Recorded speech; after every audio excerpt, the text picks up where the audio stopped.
जुनूनी इश्क पार्ट 23। 8 महीने से इस पिंजरे में कैद करके रखा है, अब तो मुझे तुम आज़ाद कर दो।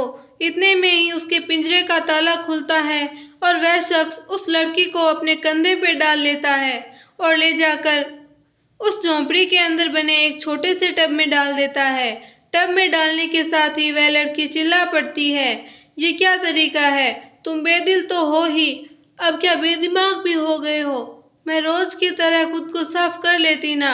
ऐसे करने की क्या जरूरत थी क्योंकि तुम बहुत ज्यादा शोर मचा रही थी।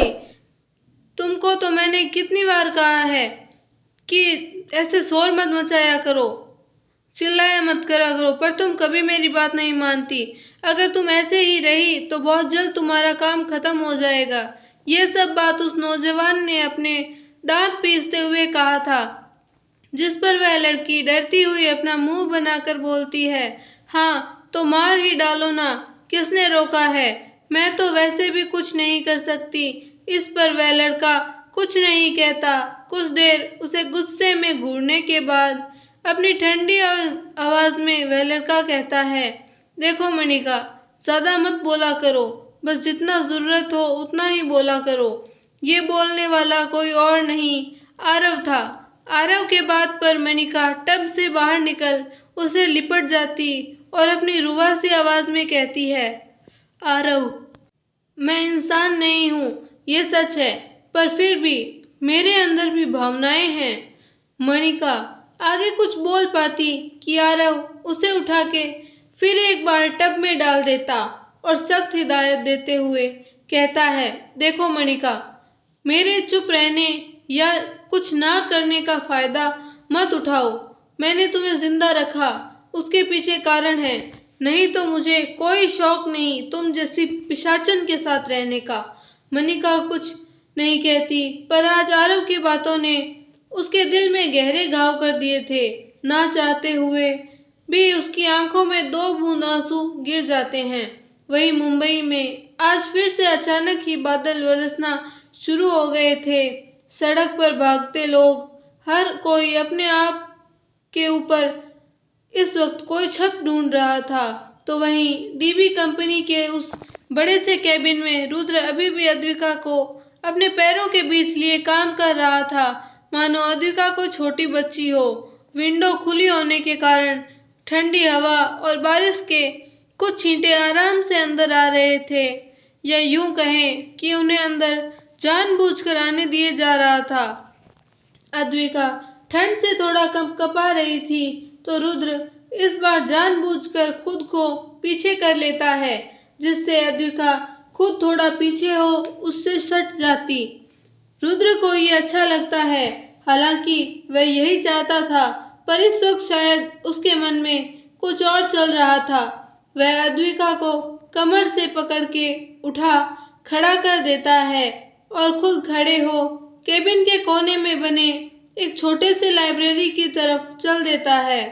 अद्विका उसे थोड़ी हैरानी से देखती है, पर उसे ये अच्छा ही लगता है क्योंकि काफी देर से वह रुद्र को हार होता हुआ महसूस कर रही थी। वह मुंह बनाती हुई खुद से कहती है, ओह अच्छा हुआ ये ड्रैकुला खुद दूर हो गया, मुझे तो सांस भी लेने में दिक्कत हो रही थी। अद्विका अभी अपनी बात पूरी सोच भी नहीं पाई थी कि उसके कान में रुद्र की आवाज जाती है, तुम बेकार ही मुझसे दूर होने का सोच रही हो।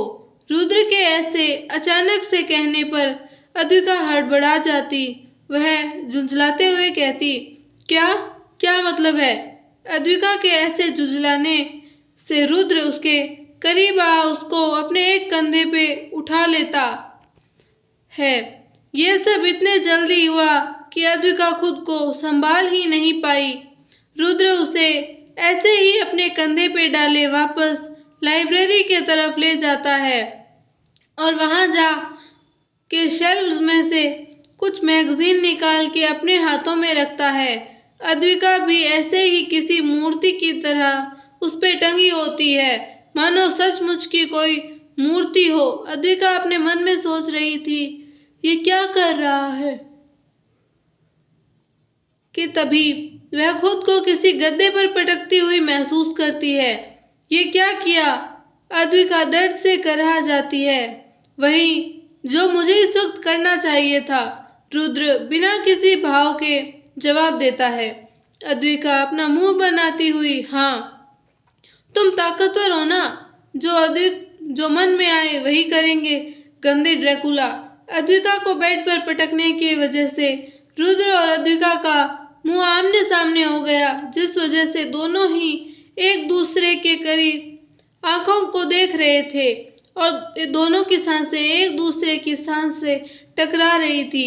अद्विका को इसका एहसास होते ही वह खुद को पीछे करती है तो वह रुद्र उसे कमर से पकड़ के करीब कर अपने हाथ में ली हुई वह सारे मैगजीन को अद्विका के आगे कर देता है। अद्विका अपने कंधे उचकाते हुए, क्या? रुद्र अपने चेहरे पर सख्ती का भाव लाते हुए कहता है, मैं कल से नोटिस कर रहा हूँ तुम यहाँ बोर हो रही हो और शायद बोरियत के कारण तुम्हें नींद भी आ रही होगी। इतना कह वह अद्विका से 2 कदम दूर खड़ा हो जाता है और उन सारे मैगजीन को फैलाकर अद्विका को इशारा करते हुए कहता है, वैसे भी आज का मौसम भी बहुत ठंडा है, तो तुम ये मैगजीन देख लो, तुम्हारी बोरियत भी खत्म हो जाएगी और इस ठंड से बचने के लिए हम प्रैक्टिस भी कर लेंगे। रुद्र की बातें अद्विका के ऊपर से जाती हैं। वह कुछ उसकी बातें समझने की कोशिश करती हुई उनमें से एक मैगजीन को उठा रुद्र को घूरते हुए उसके पन्ने उलट देती है। पन्ने को उलटने के साथ ही अद्विका की आंखें बड़ी बड़ी हो जाती हैं और इतने में ही उसका पूरा चेहरा लाल पड़ जाता है। अद्विका झट से मैगजीन को रुद्र के फेस पर फेंक उस पे बिगड़ती हुई कहती है, तुम घटिया बेशरम, लाज शर्म है कि नहीं? तुम्हें शर्म नहीं आई ये गंदे मैगजीन मुझे देते हुए? अद्विका के ऐसे बोलते ही रुद्र जोर जोर से हंसने लगता है। अद्विका तो रुद्र की हंसी में जैसे कहीं खो जाती है। रुद्र हंसते हुए अपने मुंह पे हाथ रख लेता है और वैसे ही हंसते हुए कहता है, ओह माय शुगर लिप्स, बस तुम्हें याद नहीं पर हम दोनों ने ये सेडक्शन सेक्स पोजीशन साथ में एंजॉय किया है।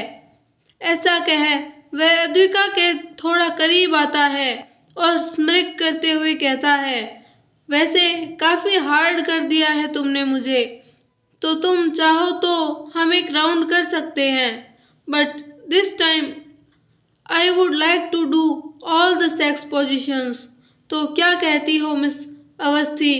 ऐसा कह वह अपनी एक आंख विंक कर देता है। अद्विका का मन इस वक्त शर्म से कहीं डूब मरने का हो रहा था, पर वह अपने दांत पीसते हुए कहती है, क्या बकवास भरी बातें करते हो, कुछ भी नहीं बोल देना चाहिए। तुम पिशाच हो, तुम्हारी कोई लाज शर्म ना हो, पर मेरी है।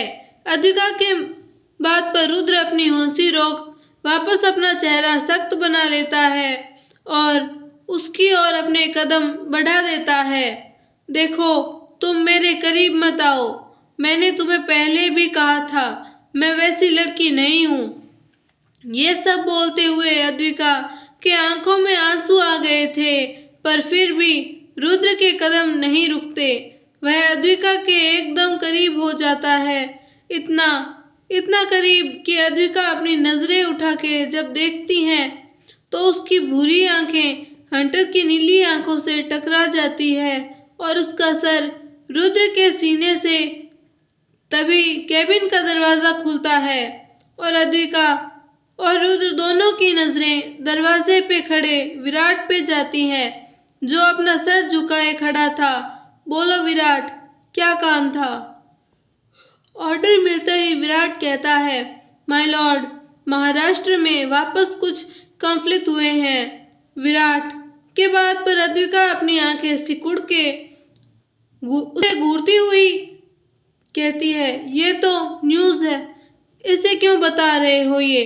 वहीं रुद्र उसे बिना किसी भाव के देखता है तो विराट आगे कहना शुरू करता है, कॉन्फ्लिक्ट कुछ ज्यादा ही बढ़ गई है कि बात खून खराबे पर आ गई है। अद्विका विराट के बात को ध्यान से सुनते हुए अपने मन में लगातार यही सोच रही थी कि जरूर कोई लॉस हुआ होगा इस ड्रैकुला का। तभी ये इतनी शांति से सब सुन रहा है। तभी विराट कहता है, वहां से आपके गुलाम ने आपको खून भेंट किया है, तो अगर आप कहें तो आज रात डिनर पे। विराट अभी अपनी बात भी पूरी नहीं कर पाया था कि तभी रुद्र उसे अपना एक हाथ दिखाकर रोक लेता है। रुद्र इस वक्त स्मरिक करते कह रहा था। वह ऐसे ही कहता है, हाँ क्यों नहीं, वैसे भी कुछ अलग जगह कितने दिन हो गए हैं। अद्विका को तो रुद्र की बात पर अपने मुंह और आंखें फाड़ उसे देख रही थी। अब तक अद्विका को कुछ डाउट था, जो अब वह पूरी तरह साफ कर चुकी थी, या कहें तो साफ हो गया था कि हाँ, उसके सामने खड़ा ये शख्स कोई आम इंसान नहीं है, ये सचमुच का ड्रैकुला किंग है। पर इतना में ही अद्विका अपने ख्यालों से बाहर आती है।